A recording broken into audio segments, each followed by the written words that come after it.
So today we're going to go over Paxlovid, which is Pfizer's new COVID oral antiviral pill. And it's new. Well, the data came out back in November, but I hadn't gone over it yet on my channel. So I just wanted to go over it super quickly just to show y'all what it's really about. This video is also going to be in a different format, as you can see, just more of a little bit of a slideshow presentation. Hopefully it's still entertaining, but this will make it a lot easier for me to pump out content and get you guys more of that information rather than doing a little bit more of an intensive process that takes a lot more time. So we're going to go over Paxlovid. Most of the data today has been taken from this press release from Pfizer, where they released quite a bit of their data from their phase 2 and phase 3 trials, in addition to another video. Both this and the video will be linked in the description. So firstly, what is Paxlovid? It is Pfizer's new antiviral pill for COVID-19. It is taken orally, so it can be taken at home. It claims to decrease hospitalizations from COVID, which we will see in the data coming soon, and most likely will be used for patients in which the vaccine doesn't really work well. So immunosuppressed patients, the people who are going under cancer treatments, something like radiation therapy, where their immune system is already suppressed, this will help them where the vaccine isn't working too well, because their immune system obviously isn't working the best. Firstly, I just want to go over how Paxlovid works. It is a different mechanism than the actual vaccines. How COVID works is it uses your cells, the machinery in your cells, to make copies of itself in protein form, which is how COVID kind of redistributes itself, packages itself back up, and exits the cell. So when COVID uses your own cells, it will make all of its proteins in one long protein segments.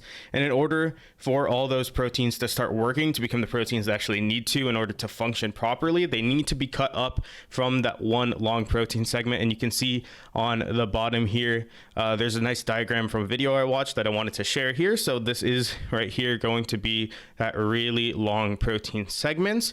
And proteases are the things that will cut up the protein to make a bunch of little smaller proteins that will eventually become COVID and will exit the cell and go on to reinfect other of your cells or other people. The protease from SARS-CoV-2 is actually encoded in that protein, but what Paxlovid does is it binds to these proteases. It prevents the cutting up of the protein segments, since these proteases will no longer work, and that means that COVID will no longer be able to be repackaged, exit the cell, and go on to infect other things. So it prevents that infection cycle from happening. This is different than the COVID vaccine, since that targets the spike protein, which you can see is going to be this little purple thing right here.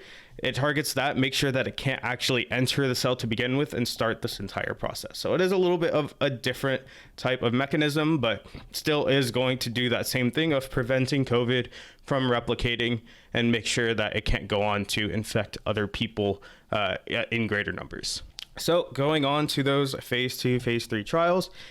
In these, there were 3,000 participants over a bunch of different continents. I don't think they actually got all the way to 3,000. I think they stopped around 1,200-ish because they realized that it was doing such a good job at what it was doing at preventing these hospitalizations. So from an ethical standpoint, they thought, this is too good to allow us to keep doing this. We got to just put out the data now, make sure we can get in supply so that we can help as many people as possible. And the requirements for these people, so they had to be COVID positive, they had to be greater than 12 years old, they had to have mild or moderate symptoms for around less than 5 days, and have some sort of risk factor, whether it's going to be like old age, obesity, something else, heart disease, something like that. Now, just going straight into results of this. So what they did is they took these, group of people, they placed them randomly into equal amount of, placebo.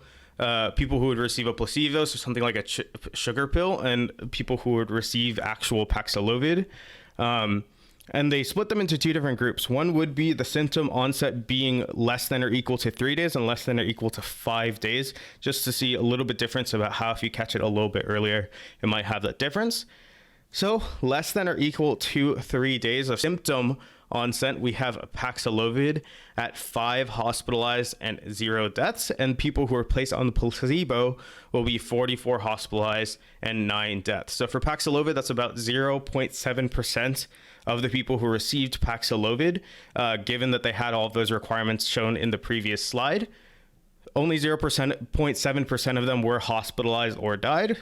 And then for the placebo, 6.5% of them were hospitalized or died. And that translates to around an 89% reduction in hospitalization or death. And then for symptom onset, less than or equal to 5 days, you're going to see something similar, but definitely a little bit more. For Paxlovid, they had 8 hospitalized, which is still going to be around that 0.7% for hospitalizations. And for the placebo, 66 people hospitalized, 12 deaths, 6.3% ended up being hospitalized or deaths. So that means Paxlovid had an 88% reduction in hospitalization or death. So this thing, according to Pfizer's data, definitely works. They did submit it to be reviewed, and I believe the US government has already, ordered a bunch of these pills to be made. So this is definitely a thing that is working. I just want to talk about finally, and just some closing notes, that this is not a substitute for the COVID vaccine. It's not supposed to be a substitute. It's just supposed to be for those people who the COVID vaccine would not work as well against them. This does have more side effects than a COVID vaccine. We see that in just how the drug works, is that it is having this very specific effect on this protease. This drug needs to be metabolized by your body, and so all the stuff that kind of goes through that, I don't really want to go into specifics, but all the stuff that goes through that is definitely going to have more side effects, could have some more lasting effects on your body itself. This is going to have a limited availability versus COVID cases. So with Omicron in 2022, there's going to be about 1 million-ish cases per day. This drug, it is ramping up in production. Pfizer will have, I think, 1.2 million in 2022, but still, there's a huge disparity in that, million per day versus just 1.2 million in general. So this is going to be used for a small subgroup of people. Like I said, the people who probably won't be able to have as much benefit from the COVID vaccine.